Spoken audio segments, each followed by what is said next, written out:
Hi friends, welcome to our channel. ఇప్పుడు మనం బియ్యం వడియాలు ఎలా చేయాలో నేర్చుకుందాము. ఈ బియ్యం వడియాలు అనేవి పప్పులో కానీ సాంబార్లో కానీ నంచుకొని తింటే చాలా అంటే చాలా ఎమ్మిగా ఉంటుందండి. బయట కొనుక్కునే కుర్కురేస్ కన్నా ఇది చాలా హెల్తీ కదా.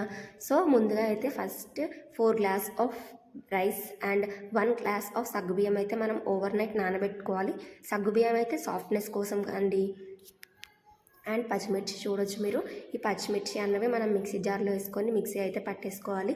సో మీరు ఎంత క్వాంటిటీ అయితే తీసుకున్నారో మీ టేస్ట్కి తగ్గట్టు ఎక్కువ కారం అయినా బాగోదు కదండి. సో లైట్ కారం కాబట్టి కొన్ని పచ్చిమిర్చి వేసుకొని మనమైతే మిక్సీ పట్టేసుకోవాలి.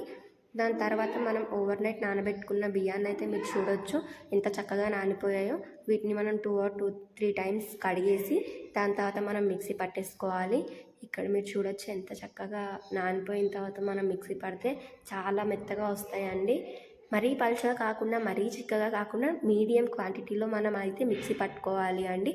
అలా అయితేనే మనకు కరెక్ట్గా వస్తాయి. సో అలా కొంచెం కొంచెంగా మనం వేసుకొని మిక్సీ పట్టేసుకోవాలి.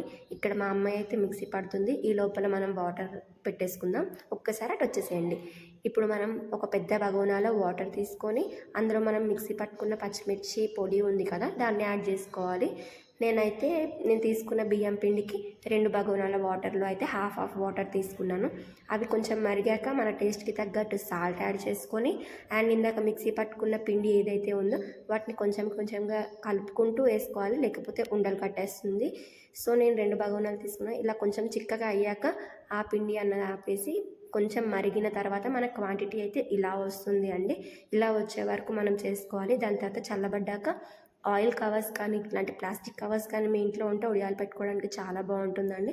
ఇక్కడ మా అమ్మాయి అండ్ మా తమ్ముడు అయితే ఒడియాలు పెట్టేస్తున్నారు. చూసారా ఎంత ఫాస్ట్గా ఎంత చక్కగా పెట్టడానికి వస్తుందో. సో తడి బట్ట మీద కానీ పాలిథిన్ కవర్స్ మీద కానీ మనం ఎండబెట్టుకుంటే ఏంటంటే అవి ఎండిపోయాక ఇరిగిపోకుండా ఈజీగా వచ్చేస్తాయండి తీయడానికి. సో ఇక్కడ మీరైతే చూడొచ్చు నేను ఎంత చక్కగా ఇలా అసలు తీయకుండా జస్ట్ నార్మల్గా ఇలా అంటేనే అవి ఎండిపోవడం వల్ల ఎంత చక్కగా వచ్చేస్తున్నాయో. ఒక్క డేలోనే అది ఎంత చక్కగా ఎండిపోయాయో మీరు చూడొచ్చు. అయినా హైదరాబాద్ ఎండల గురించి మీకు తెలియదు ఏముందండి, అందుకే 1 డేలోనే చాలా చక్కగా ఎండిపోయాయి. మనకి ఎక్కడైనా కొంచెం పచ్చిగా ఉంటే మనం అలా ఒక్కసారి ఒక ఈవినింగ్ కానీ ఒక మార్నింగ్ కానీ వేసేసుకుంటే అవి ఎండిపోతాయి.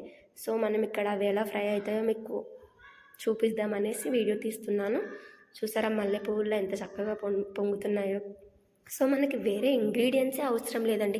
జస్ట్ బియ్యం అండ్ సగ్గుబియ్యంతోనే మనం ఎంత చక్కగా ఇంట్లో చేసేసుకోవచ్చు. చూడండి ఇవి చాలా హెల్తీ అండి. బయట వేరే ఆయిల్ వాళ్ళు ఎలా యూస్ చేస్తారో వాళ్ళు ఎలా చేస్తారో మనకు తెలియదు. మనం ఇంట్లో చేసుకుంటే చాలా హెల్తీ కదండి.